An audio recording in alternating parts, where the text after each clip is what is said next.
Podcast bros are going to hate me for this, but listening to Joe Rogan ain't making you smarter. I'm not going to tell you Rogan is the greatest, and I'm not going to tell you his podcast is garbage either. The man is good at what he does, and that's exactly the problem. Joe Rogan figured out a psychological hack where he buys your attention for free and sells it to Spotify for millions, and somehow convinces you that you're the one leveling up. His whole business strategy is built on 5 psychological moves, and he runs them on you every time you hit play. And move 5, that one has nothing to do with him, that one's completely on you. Let me show you why. Move 1. The credit swap. Quick question. Name any guest Rogan had on his show 2 months ago. Can't do it, right? But you remember what Rogan said about it. That's the first move. Rogan brings on a guy who spent his life buried in one subject. The guest does the actual work, breaks down decades of research so a 10-year-old could follow it. Rogan leans back, nods, and says, "That's crazy, man," and then asks about reptilian chimps on DMT and Area 51. That's his whole thing. The next morning at lunch, you tell your coworker, "Rogan had this insane take." And just like that, 30 years of work erased from your memory in 12 hours. The nodding bald guy became the source. Rogan did none of the intellectual work and collected all the credit. Sit with this. Your boss does the exact same thing. You spend weeks in the data, you build the entire go-to-market strategy, you solve the churn problem that was killing the company, and next Monday morning he walks into a board meeting, opens your deck, and says, "The team and I have been thinking." He takes the credit. You get a pizza party. You lose your mind when your boss does it. You thank Rogan for doing it every morning. When it's your boss, it's theft. When it's a guy with a studio, it's content. Same move, different rooms. You clocked it when your boss did it. Why didn't you clock it when Rogan did? There's a reason, and you're not going to like it. Move 2, the intellectual high. Think about the guy 2 desks down. Yeah, the one who only talks about fantasy football. You look at him and think this guy's a Liver King level moron. Meanwhile, you've got an astrophysicist in your AirPods explaining the origin of the universe. In your head, you're winning.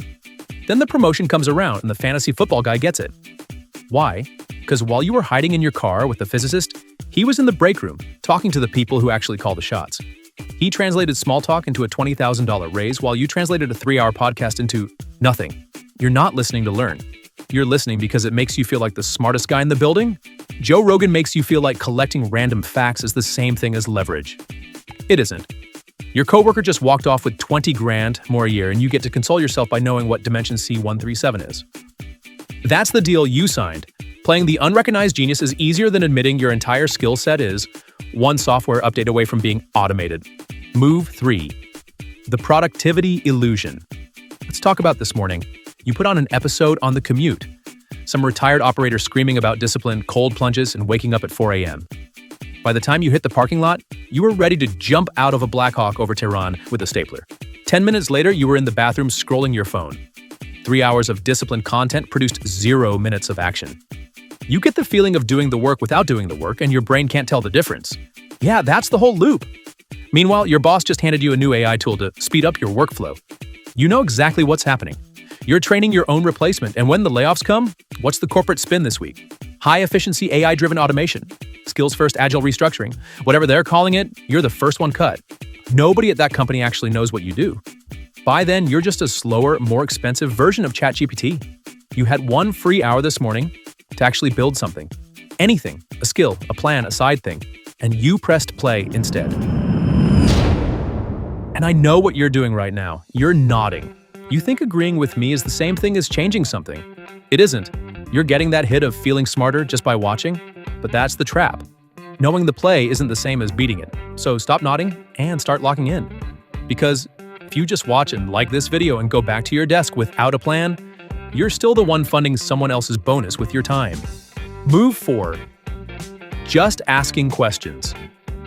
When was the last time you committed to an opinion, like actually stood behind it when somebody came at you? Probably can't remember, right? There's a reason for that, and you learned it from the same voice on the same mic. Whenever Rogan platforms someone saying something wild or dumb, or flat out wrong, he's got the same line ready every time. "Hey man, I'm just a comedian. I'm just asking questions. I don't know anything about this stuff." Sounds honest, right? Well, it might be honest, but it's also the slickest move he runs. He collects all the benefit, the audience, the clicks, the 3-hour episode everybody's talking about, and pays none of the cost. Somebody else said the crazy thing, not him. He just held the microphone. Try that at your job. Pitch something that blows up in the client's face, then say, "Hey, I was just asking questions." They'd walk you out before lunch. Rogan does it every week, and it gets called intellectual humility. But hey, you run this move too. You throw out a half-baked opinion, somebody pushes back, and you go, well, it's just my opinion, I'm just saying. You never have to stand behind a single thought. You got the feeling of saying something bold without the risk of meaning it? You used to think having a clear position made you look smart. Now you think hedging makes you look smart. Guess who taught you that? Think about it and do me a favor. I dropped the last podcast that made you feel smart for 3 hours in the comments. I want to see what voice you've been renting. Move 5. The rented identity. So here it is, the last move. Rogan didn't invent this one, he just figured out how to charge Spotify for something you've been doing for free your whole life.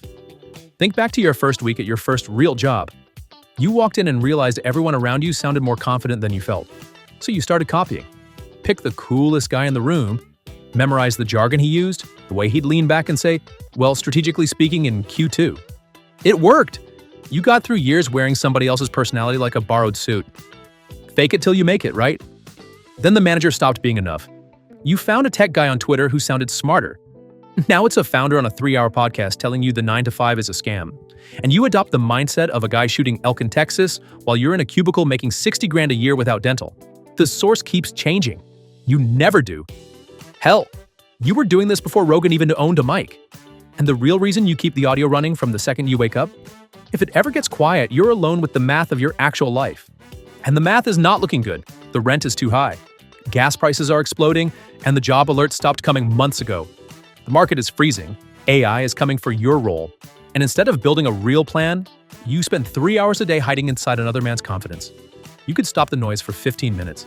Instead of renting a stranger's voice, use your own. Open a notebook and write down where you actually are. Figure out one real move. But we both know you're going to put the headphones back on tomorrow. New episode, new take to recycle at lunch. Because 15 minutes alone with yourself hits harder than 3 hours inside a stranger's conversation.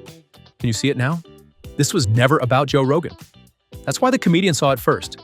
5 moves, he just runs better than anyone else right now. He turned them into a business. You turned it into a habit. Tomorrow morning, before you press play, try 15 minutes of nothing. No audio. No borrowed voice telling you how to feel. Lock in and write one thing that's actually true about your life.